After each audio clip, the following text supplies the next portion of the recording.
সামনে বেয়াই আসবে বাড়ি, কি আসবে জোরে কই না, বাড়ি খুব শখ করে একটা বিড়াল পালে। রাগ করবেন আপনারা? শখ কইরে বিড়াল পালে। মুরব্বী আজি সাহেব, হাতে লাঠি, বেতের লাঠি, ছেলে কলেজ পড়ুয়া। হাজি সাহেব দুপুরে রান্না তার স্ত্রী এবং পুত্রবধূ মিলে করেছে। সব খাবারগুলো টেবিল উপর সাজায়, এই ছেলে রাইট, ডাইনিং টেবিল উপর প্লেটগুলো সাজিয়ে সুন্দর করে বসে আছে। বিড়াল ওই পাশ থেকে বলে মেও, কথা বলে না, মেও কয় না, আমার একটু দেও, বুঝেন না। এখন নামাজ শেষ করে হাজি সাহেব বলতেছে আমার এখনো ফরজ বাকি আছে, সুন্নত শেষ করলাম। এদিকে আসছে লেজ লড়ায়, কয় মেও, আমার গোস্ত দাও। হাজি সাহেব কানের সাথে কান্ডা লাগায়া, মাথায় সুন্দর হাত বুলায়া বললে, এই আল্লাহর বান্দা, কাল করে শোনেন, এই বিড়াল আমার বেয়াই যাবে, খবরদার বেয়া তো যেন না হয়। অনেক দিন পর বেয়াই সাহেব আসবে, এত সুন্দর হরেক রকম খাবার। বাবা বিড়াল, মনের বলো খাবো সো। বিড়াল লেস লড়ায়। একটু পরে বিড়ালের উৎপাত বেড়ে গেছে। ফরজ শেষ করে গায়ে বিড়ালে দিকে আসছে, আমার হাতে কি দেখো, লাঠি, যদি তুমি খাও লাঠি দ্বারা, কতক্ষণ লাঠি দ্বারা সাইজ করে এলাম, খবরদার তুমি কিন্তু খাবা না। অস্টাস কইরা নামাজে দাঁড়াইছে, আলহামদুলিল্লাহ রাব্বিল আলামিন আর রহমানির রহিম। ওইদিকে শোনে বিড়াল কট মট করে। বুঝে না, মনে বোঝে না, বোঝে না। হ্যাঁ, বেয়াই নাই, বিড়াল আইছে, বয়ান করলো শোনে নাই, লাডির ভয় দেখাইছে শোনে নাই। বিড়াল আইসা দেখে ডাইনিং টেবিলে সব খাবারগুলো ঢাকনা থেকে উঠানো, ঘ্রাণগুলো বিড়ালের নাকে আয়। বিড়ালের যত বয়ান করেন, লাঠির যত ভয় দেখান, বিড়াল কিন্তু ভয় শুনবে না, লাঠির দিকে ভ্রুক্ষেপ করবে না, নজর দিবে না। আজ এই সোনার বাংলায় ধর্ষণের মামলা হয়েছে, ধর্ষণের আইন প্রণয়ন করা হয়েছে, কিন্তু কোন কারণে ধর্ষণ হয়? বিড়ালের সামনে মাছ যদি ঢাকনাবিহীন আটকায় না রাইকা, একেবারে প্রকাশ্যে রাইকা সামনে দিয়ে কয়, বিড়াল খবরদার নাকে যেন ঘেরান না যায়।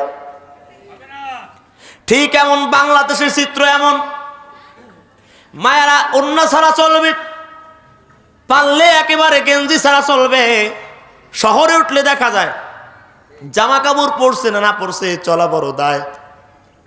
এমন বিশ্রী ভাবে চলে, সে এত বিদঘুটে ভাবে, নির্লজ্জ ভাবে বেহায়া পানা হয়ে চলতে পারবে।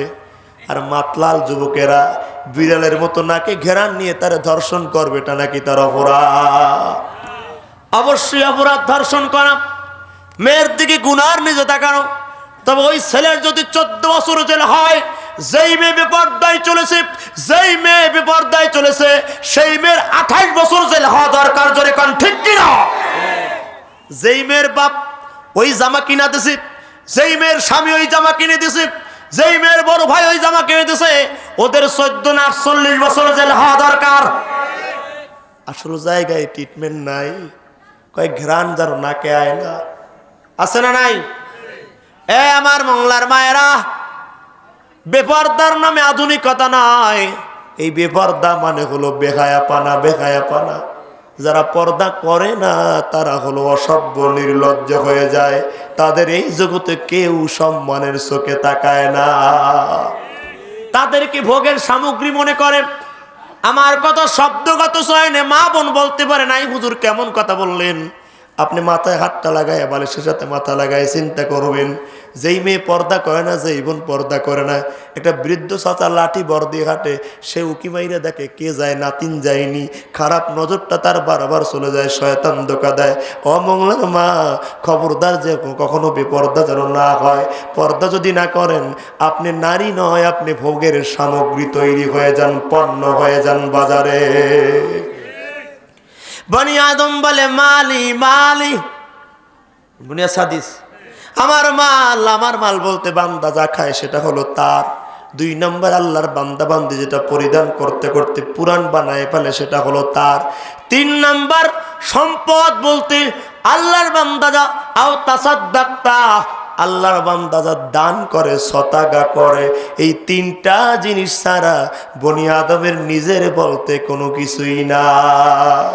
ও তুই এই দুনিয়ার মায়ায় পরে করছো কত বাগানা, এই যে নই তোর আসল বাড়ি, কবর যে তোর আসল ঠিকানা। যেরকম ঠিক কি ঠিক না? মাল আরো লাগবে। আল্লাহ রাসূল বলেন, কোন একজন বান্দাকে যদি একটা স্বর্ণের পাহাড় আল্লাহ দেয়, আল্লাহ যদি ডেকে গেলে, বান্দা আর কি তোমার জীবনে কিছু চাওয়া পাওয়ার আছে নাকি? আল্লাহর বান্দা তখন ডেকে বলবে, মাওলা আর একটা স্বর্ণের পাহাড় পাইলে খুশি হয়ে যাইতাম। আল্লাহ রাসূল বলে, সাহাবারা, ওই আল্লাহর বান্দার আমার আল্লাহর একটা স্বর্ণের পাহাড় গিফট করবে, উপহার দিবে, অনুদান দিবে। আল্লাহর বান্দাকে আল্লাহ ডেকে বলবে, বলো আর কিছু চাও নাকি? আল্লাহর বান্দা আবার বলবে, আল্লাহ আর একটা স্বর্ণের পাহাড় চাই। আল্লাহ রাসূল বলে, সাহাবারা শোনো, দুনিয়াটা যদি তার দিয়ে দেওয়া হয় স্বর্ণ দিয়ে ভরে, তারপরে বলবো আর এক দুনিয়া স্বর্ণ চাই। কিন্তু না না, সে যেই সম্পদ টাকা সুর বেশি পাওয়ার আশা আর বেশি পাওয়ার নেশায় পাগল পারা হয়ে ওই আল্লাহর বান্দা যে মোহ পড়ে গেছে, ওই মাতলামির ঘোর কাটবে না ততক্ষণ, হাত্তা যুরতুমুল মাকাবির, কবরের জমিনে পৌঁছায়া না যাবে যতক্ষণ। আল্লাহ কয়, কাল্লা, সাবধান সাবধান, এই পাগল হইয়া মাতাল হইয়া বেশি বার আশার বেশি বার রেশা লইয়া আমি আল্লাহকে ভুলিয়ে যদি কবরে যাও, কবরে যাও, তুমি মাতাল, তুমি পাগল। কাল্লা সাউফা তা'লামুন, ওসিরে জানতে পারবা এই মাতলামির শাস্তিটা কেমন হবে। আল্লাহ কোরআনুল কারীমে বলে, মানুষ 2 কারণে পাগল হয়, মাতাল হয়, আল্লাহরে ভুলে যায়। 1 নম্বর, আল্লাহ বলিয়া, আইয়ুহাল্লাযীনা আমানু লা তুলহিকুম আমওয়ালুকুম ওয়ালা আওলাদুকুম আন যিকরিল্লাহ ওয়া মান ইয়াফআল যালিকা ফাউলাইকা হুমুল খাসিরুন।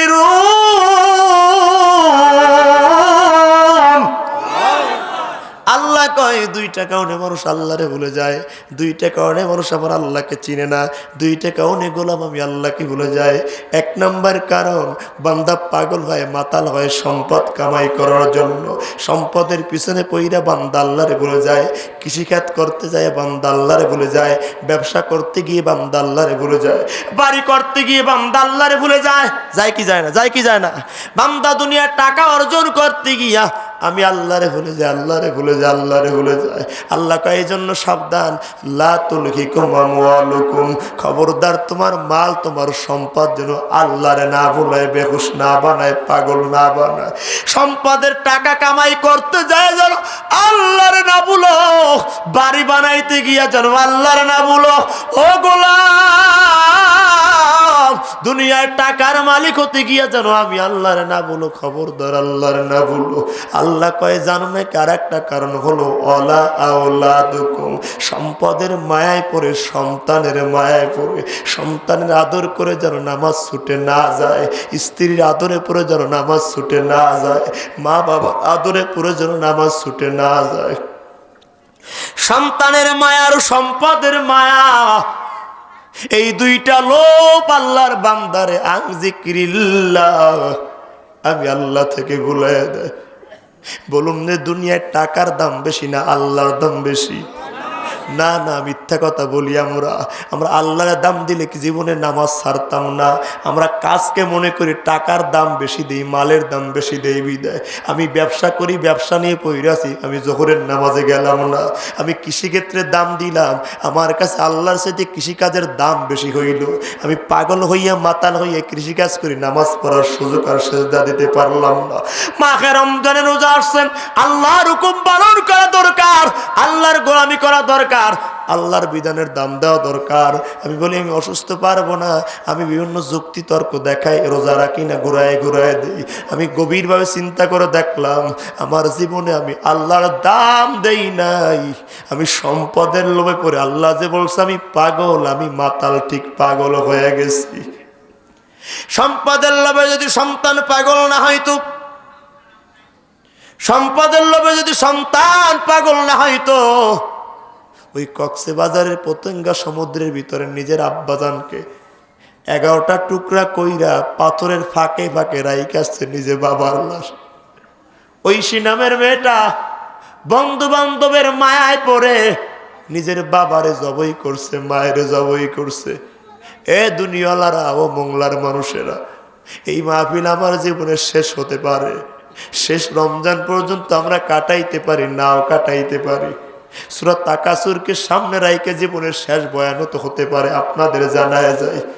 এ মোংলার মানুষ, যেই সম্পদের মায়ায় পইরা 30 বছর, 40 বছর, 70 বছর শুধু দুনিয়ার টাকা কামাইলেন, কিন্তু যখন মরে যাবেন তখন আপনি খালি হাতে, শূন্য হাতে যাবেন। এই কত হাজার হাজার টাকা গজের জামা, কত সুন্দর পোশাক পরে, কত সুন্দর আরাম বিছানা ঘুমায়, কিন্তু যখন ঘুমায় যাব মাটির কবরে, পাতলা মার্কিন 3টা টুকরা কাপড় পেঁচায় পেঁচায় কবরে রাখবে। জীবনে বড় ভয়, না জানি কোরআনের ভাষায় আমরা মাতাল, আমরা না জানি পাগল, আমরা না জানি বেহুশ হয়ে গেছি। আল্লাহ বলে হাত্তা যুরতুমুল মাকাবির, এই পাগল হইয়া যদি কবরে আও, তোমরা নিজের চোখে